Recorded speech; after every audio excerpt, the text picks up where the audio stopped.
বাংলাদেশের মানুষজন ভারতকে গাল দিতে গিয়ে এতটাই ব্যস্ত হয়ে পড়েছিল যে তারা বুঝতেই পারেনি যে তাদের পেছন থেকে সর্বস্ব চলে যাচ্ছে। সে দেশের জঙ্গি সরকারের প্রধান জঙ্গি ইউনূস দেশটার এমন অবস্থা তৈরি করেছে যে মানুষজন গরম করে যে চা খাবে সে উপায়ও রাখেনি। আজ্ঞে হ্যাঁ, বাংলাদেশের পরিস্থিতি এখন ঠিক এই পর্যায়ে পৌঁছে গেছে।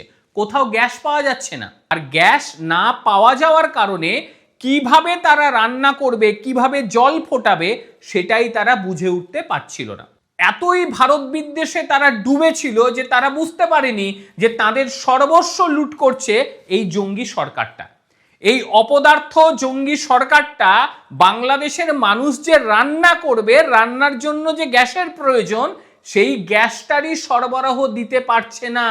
আগে হ্যাঁ, এর আগে যখন শেখ হাসিনা ছিল তখন শেখ হাসিনার সময় এই ধরনের পরিস্থিতি কোনো সময় ঘটেনি, এবং কি কারণে ঘটেছে সেটাও বলবো আপনাদের।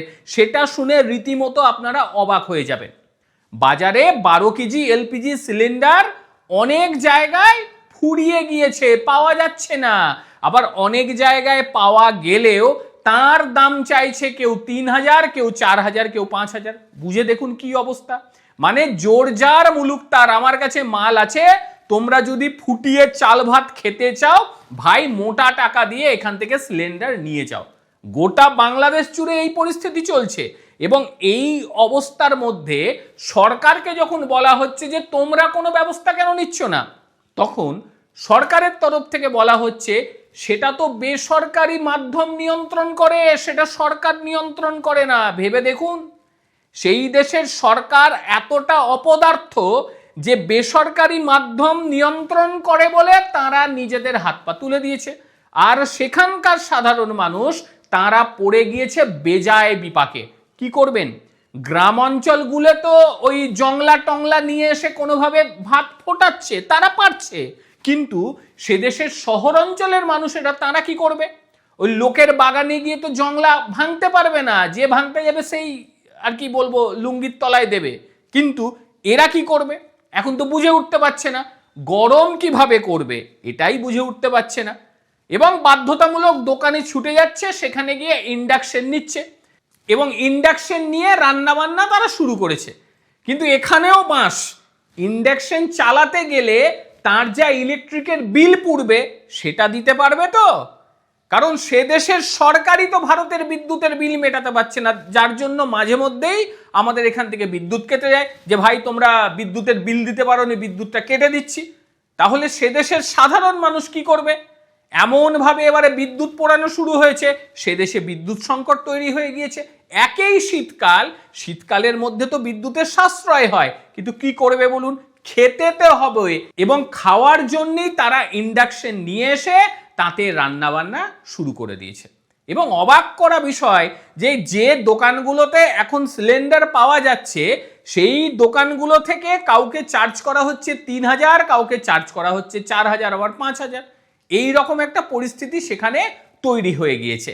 আর এর ফলে রেস্তোরাঁগুলো, হোটেলগুলো দাম দেদার বাড়িয়ে দিয়েছে। মানে নিরামিষ ভাতও যদি কেউ খেতে যায় তার পকেটে ছাঁকা লাগছে যে নিরামিষ ভাতের দাম এত কি করে হলো।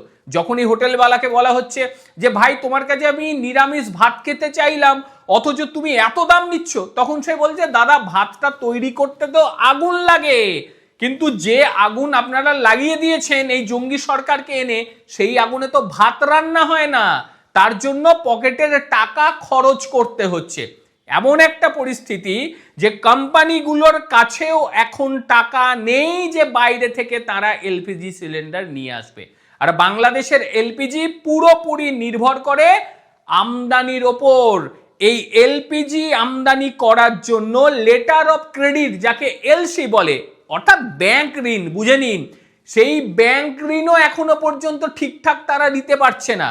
ভাবুন কি পরিস্থিতি। লেটার অফ ক্রেডিট তারা দিতে পারছে না জটিলতার কারণে, কারণ বাংলাদেশের ব্যাংকগুলোতে পর্যাপ্ত টাকা নেই।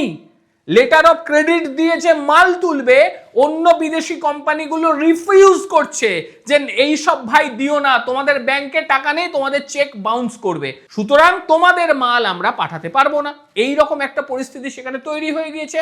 অর্থাৎ যেখান থেকে তারা নিয়ে আসতো মাল, সেই জায়গা থেকে তারা মাল নিতে পারছে না। এইবারে কি করলো সরকার? সরকারকে তো কিছু করতে হবে। তখন এলপিজি আমদানি করার জন্য ঋণের বিষয়টা একটু সহজ করে দিল সরকার, যে না ভাই তোমরা আমাদের কাছ থেকে ঋণ নাও, আমরা সহজ করে দিচ্ছি বিষয়টা। কিন্তু সেই সহজটা কতদিনে সহজ হবে এটা বোঝা যাচ্ছে না। বাংলাদেশ পেট্রোলিয়াম কর্পোরেশন, যাকে বলছে বিপিসি, তারা এলপিজি আমদানির চেষ্টা করছে, কিন্তু এলপিজি তারা পাচ্ছে না। বাংলাদেশ সাধারণত যেখান থেকে এলপিজি আমদানি করে, ভারত থেকে নয় অবশ্যই, ভারত কোথায় পাবে এলপিজি টেলপিজি, সব নেই। তারা আমদানি করে সৌদি আরব, কাতার, ওমান ইত্যাদি দেশ থেকে তারা এটা আমদানি করে। সেখানকার প্রাইভেট কিছু কোম্পানি তারাই মূলত এলপিজি গুলো আনে। আবার অনেকে চোরা পথে ইরান থেকেও নিয়ে আসছে, সেটা যদি আবার আমেরিকা জানতে পারে তাহলে যে কি করবে ভগবানই জানে। সেগুলোর দামও অত্যাধিক, মাল ঢুকছে কিন্তু সেই মাল সাধারণের কাছে একেবারেই যাচ্ছে না, যখন যাচ্ছে সেটা চড়া দাম হয়ে যাচ্ছে। এই এলপিজি পণ্য সাধারণত চট্টগ্রাম যে বন্দর রয়েছে, বাজনগর, সেখানেই নামে এবং সেখান থেকে গোটা দেশে এটা সরবরাহ হয়ে যায়। এবং দেশীয় কোম্পানিগুলি তারা করে কি, এই এলপিজি গুলো নিয়ে বিভিন্ন জায়গায় সরবরাহ করে। কিন্তু যখন দেশের মধ্যে এলপিজি আসছেই না, তখন কিভাবেই বা সরবরাহ করবে? আর যেগুলো রয়েছে সেগুলোর দাম কিন্তু অত্যাধিক হয়ে আসছে। এখন বাংলাদেশিরা ভাত ফুটিয়ে খাচ্ছে বটে, এবং চাল ফুটিয়ে খাচ্ছে, তরকারি তৈরি করে খাচ্ছে, যেহেতু ইন্ডাকশন রয়েছে, কিন্তু এই ইন্ডাকশনের যে বিল, সেটা যারা ব্যবহার করে তারা জানে। তবে গ্রাম অঞ্চলের মানুষদের খুব একটা সমস্যা হবে না, বাংলাদেশে অনেক গাছ টাছ আছে, সেইগুলোকে কেটে সব পেটে ভরে নেবে তারা, কোনো চাপ নেই। তবে দেখুন, বাংলাদেশিদের বলছি, যে সরকারটাকে আপনারা বসিয়েছেন, এই সরকারটা কতটা অপদার্থ সরকার এখনো যদি না বোঝেন, আর আপনাদের বুঝে লাভ নেই। কারণ এই সরকারটা জঙ্গি দ্বারা নিয়ন্ত্রিত, আর জঙ্গিরা কখনোই কোনো সময় দেশ চালাতে পারে না। জঙ্গিরা আপনাদেরকে জড়ো করতে পারে, হই হুল্লোড় করতে পারে, ভাঙচুর করতে পারে, কিন্তু কখনো গঠন করতে পারে না। বাংলাদেশিরা বুঝলে ভালো, না বুঝলে, এখন জল গরমের সংকট হচ্ছে, এরপরে গরম করার জন্য জলটাও থাকবে না আপনাদের। লিখে রাখুন, জঙ্গি সরকার না গেলে আপনাদের আরো বাজে পরিস্থিতির দিকে যেতে হবে। আজকের প্রতিবেদন আপনাদের কিরকম লাগলো অবশ্যই জানাবেন। আর তারই সঙ্গে বাংলাদেশ জল ফোটাতে পারছে না, এই বিষয়টা আপনাদের ঠিক কিরকম লাগলো অবশ্যই জানাবেন। প্রত্যেকে ভালো থাকবেন, সুস্থ থাকবেন। আবারও দেখা হবে অন্য কোনো দিন অন্য কোনো বিষয়ে। ততক্ষণের জন্য নমস্কার, ভালো থাকবেন।